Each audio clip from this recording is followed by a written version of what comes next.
गिबियावनो आङो दिनैनि बे धेमाजि जिल्ला इउनाइटेड फराम अफ एक्स NDFB जे गोदानै दाफुंनायावहाय बाहागो लाफैनो हानाय खौरां मिडिया पार्सननि फंबायमोननो गिबियावनो आं इउनाइटेड फरामनि जानानै धन्यबाद जासिग्रोबाय। दिनै जोङो धेमाजि जिल्लायाव फैनानै जे इउनाइटेड फराम अफ एक्स NDFB दिनैहाय गुबुन गुबुन जिल्लायाव इउनाइटेड फराम जिल्ला दाबोदों। थिग बेबायदिनो दिनैहाय जोङो धेमाजि जिल्लायावबो जोङो दिनै गोदानै इउनाइटेड फराम अफ एक्स NDFB हिसाबै जोङो जरदानै जोङो मावफुंनो हाबाय। दा जोंहा बेवहाय इउनाइटेड फराम हिसाबै बा एक्स NDFB हिसाबै जिल्लानि गोदानै दाजानाय बिथांमोननि मुंखौ आङो फारियै आं बुंनो सानदों। दा धेमाजि जिल्लानि गोदानै आफादगिरि इउनाइटेड फराम हिसाबै मोननो हादों जोङो प्रफुल्ल बर', बे जाहैबाय आफादगिरि, आरो जेनेरेल सेक्रेटारि हिसाबै मोनदों भद्रेश्वर बसुमतारी। दा बिथांमोननि आरोबाव गाहायाव गोबां भाइस प्रेसिडेन्ट आरो भाइस सेक्रेटारि आरो गुबुन गुबुन बिथायाव थानाय जिल्लानि दैदेनगिरिफोर दिनैहाय फुरा गोख्रों आरो मावथि मोजां गथ'फोरखौ जों मोननो हादों। बिथांमोना जोंनि इउनाइटेड फराम मिरुनि जिहेथु मावनो गोनां खामानि, जिहेतु माखासे जोंहा दिनै गोबांथार एक्स NDFBनि जिहेतु माखासे मोनफुंनांगौ बा मोननांगौ दिनै बेफोरखौहाय जोंनि दानि रुलिं गभर्नमेन्ट सरकारा जेबायदि जोंनो होनांगौ बा मावना होनांगौ बे बुस्थुखौ दिनै बिथांमोना फ्रायानो दिनै हास'जोबाखै, आरो दिनै बिथांमोना हयथ' नाजादों। दा बे माखासे नाजासेयाव जायैफोरखौहाय दिनै जोङो इउनाइटेड फराम हिसाबै मोनसे प्रेसार ग्रुप हिसाबै जिल्ला जों दाफुंना लादों। थिग बेबायदिनो दिनैहाय बे धेमाजि जिल्लायावबो जोङो बेनि समस्याखौ मावफुंलांनो थाखाय, बिनि बारग' एक्स NDFBफोरखौ दैदेनलांनो थाखाय, बिनि समस्याखौ मावफुंनानै जोंजों मदद हरफानो थाखाय दिनैहाय जोङो दिनै मोनफुंनो हाबाय। आरो दिनै बिथांमोननि मावनायनि गेजेरजोंनो जोंजों समान समान खारफालांनानै जेसेबांनाखि एक्स NDFBफोरनि समस्याफोर दङ,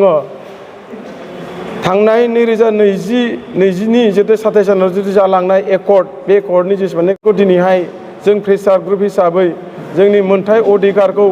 आरो जोंनिल' नङा जेसेबां समाजनि हारिनि अधिकारफोर दं, मोनथायफोर दङ एकर्डनि गेजेरजों फैफानाय, दिनै बेफोरखौ मोनफुंनांगौनि थाखाय दिनै जों बेवहाय मोनसे जिल्ला दाफैनो हादों। बे दाफुंनायनि गेजेरजोंनो जोङो गासैबो समस्याखौ सल्भ खालामलांनानै फिसानिफ्राय गिदिरसिम मदद होलांनो हागोन होननानै जों मिजिंथिदों। दा बेनिखायनो दिनैहाय जोङो मिरुनि जानानै जोङो बिथांमोननि खावलायनाय आरो जोंनि लुबैनाय बायदि मावफुंना होनो हानायनि थाखाय जोङो मिरुनिफ्राय जोबोद गोजोननाय मोनदों। आरो बिथांमोननि जितु दिनै जिल्ला दानायाव बाहागो लानाय गासैबो बारग' एक्स NDFBफ्रा दिनै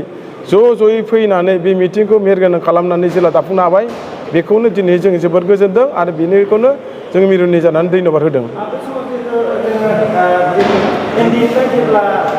दैदेनबाय थानाय दङ, सारेन्डार जायैनि सिगाङावहाय एग्रिमेन्ट खालामनायनि सिगां जेसेबां गोख्रोंमोन बेखौ लानानै दिनैनि दिनाव रायजोफोरा बेबायदिखौ लुबैयो। दा जिहेतु बिटिआर चुक्ति खालामखांनायनि उनाव NDFBनि गावस्रानायजों जोंनि बर'नि माखासे NDFBफ्रा फेक्सन हिसाबै सावरायलायनाय जायो, मोननाय मोनैनि थाखाय दावराव जायो। बेखौ नोंथांमोना बेबायदि आरो फिन खनसे NDFBआ गोहोगोरा खालामनो थाखाय दिनै खनसे आफादफोरखौ बुथुमनानै दाफिननो गोनां जादों। बेनि सायाव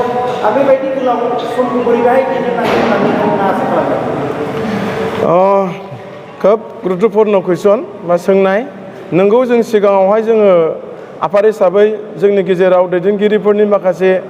उल्थां फाल्थां बुजिनाय बा सानस'नो हायै बुजिलायनायाव दिनै मोनसे जोंनि गेजेराव गावसा गावसि जादों। बे गावसा गावसिनि गेजेरजोंनो जोंनि माखासे मोनथाय अधिकारफ्रा फ्रायखौनो जोङो मावफुंना लानो हायाखै। दा बेनिखायनो दिनै जों एकर्ड जाखांनायनि उनाव जिखिनि मोनथाय दं बा मोननो गोनां दङ, बेफोरखौ जोङो दिनै सरकारनि सायाव जों गासैखौ आसा खालामदों मानो होनबा दिनै जोङो दिनै बेवहाय इउनाइटेड फराम एक्स एनडिएफबि हिसाबै दिनै जों गासैबो एक्स एनडिएफबिफोरनो बा जोंनि बारग' एनडिएफबिफोरनो दिनै बे आफादा माबा मोनसे लुबैनाय हास्थायनायखौ जों होनो हागोन होननानै दिनै जोङो साननानै लानो हाया मानो होनबा दिनै पावारा जोंनाव गैया जोंनाव आखायाव गोहो गैया दिनै कमप्लिटलि दिनै एकर्ड जाखांनायनि उनाव दिनै जोंहा मोनसे बिटिआर एकर्ड बा बिटिआर एकर्ड जाखांनायनि उनावहाय मोनसे इउपिपिएल सरकार दङ बे इउपिपिएल सरकारनोनो जोंनि जेसेबांनाखि एकर्डआव लिरजानाय क्लजफोरनि जेसेबांनाखि एनडिएफबिनि मोन्थायफोर दङ बे मोन्थायफोरनि अधिकारफोरखौ गासैखौबो जोङो केस आरो नंगौ जों दिनै फैयै फैयै 21 अक्ट'बर 2022 खालाराव इउनाइटेड फराम एक्स एनडिएफबिखौ दाफुंजेननानै लानायनि उनाव क'क्राझार चिरां बाक्सा तामुलपुर सनितपुर बिश्वनाथ बेबायदिनो दायै दायै दिनै धेमाजि डिस्ट्रिक्टखौबो जोङो दाफुंनानै लानो हाबाय थांखिया बेनो इउनाइटेड फराम एक्स एनडिएफबिनि जे नोंथाङा सोंनाय बायदि जोंहा इउनाइटेड फराम एक्स एनडिएफबि दानायनि गोबां थांखिफोर दङ दिनै जोङो इउनाइटेड फराम एक्स एनडिएफबि दाखांनायनि उनाव गभर्नमेन्ट अफ इन्डियाजोंबो दिल्लीयाव थांनानै सावरायहैनो जोङो खाबु मोनबाय बयबो मिन्थिगौ आरो जेब्लाबो सानफ्रोमबोआनो बुंनो हायो एनडिएफबि बा एक्स एनडिएफबिनि गेजेराव गोबां समाव गोबांथार मोननाय मोनैखौ लानानै गावजों गाव सोंखारिलायनाय दान्थे बिदान्थे होलायनाय जों दिनै नुबोदों बेफोरखौ लानानैनो जेन एक्स एनडिएफबिनि गेजेराव जेन गावजों गाव सोंखारिलाया जेन गावजों गाव बखिलाया मोननाय मोनैखौ लानानै सोरबा सासेया जेन सोरबा सासेनि एगेन्स्ट जाया जों बयबो साफा साफा दावहारुमोन दिनै जों साफा साफा एक्स जाजोब्बाय जेन एक्स हिसाबैनो जों जेन खौसेथि थानो हायो आरो जाय बुस्थु मोननाय मोनैखौ लानानै दावराव जादों जेन जों ज' जानानै मोनैफ्रा जेन मोनो बेफोरखौ बिख'नानै जों ज' जानानै जेन बेफोरखौ बिख'नानै लानो हायो बेफोरखौ नोजोर बोनानैनो दिनै इउनाइटेड फराम एक्स एनडिएफबिआ जोनोम जादों आरो दिनै धेमाजि डिस्ट्रिक्टआवबो बेफोर बाथ्राखौ लानानैनो दिनै बुजाय होनजायनि गेजेरजों दिनै जोङो इउनाइटेड फराम एक्स एनडिएफबि धेमाजि डिस्ट्रिक्टखौ जों दाफुंनानै